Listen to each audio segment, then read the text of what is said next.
वसा जनसेवेचा। इतिहासकालीन आणि जागृत देवस्थान म्हणून प्रसिद्ध असलेल्या मर्दडी येथील देवी मंदिरात पहिल्यांदाच धाडसी चोरी झाल्याने परिसरात प्रचंड खळबळ उडाली आहे। अज्ञात चोरट्यांनी मंदिराच्या मागील बाजूचा दरवाजा तोडून थेट गाभाऱ्यात प्रवेश केला।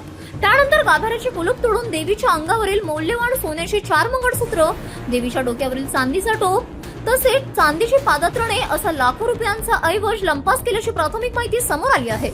धक्कादायक बाब म्हणजे चोरट्यांनी मंदिरात प्रवेश करण्यापूर्वी चप्पल बाहेर काढली, देवीचे दर्शन घेतले आणि त्यानंतर नियोजनबद्ध पद्धतीने चोरी केल्याने सीसीटीव्ही फुटेजमध्ये दिसून आल्याची माहिती आहे।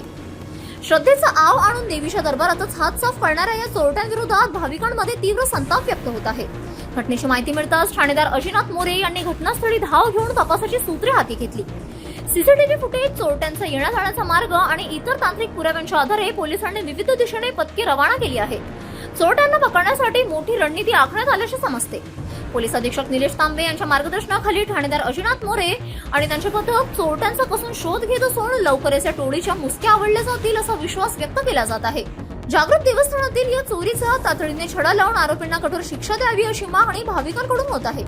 जितेंद्र कायस्थ, मुख्य संपादक, सिटी न्यूज।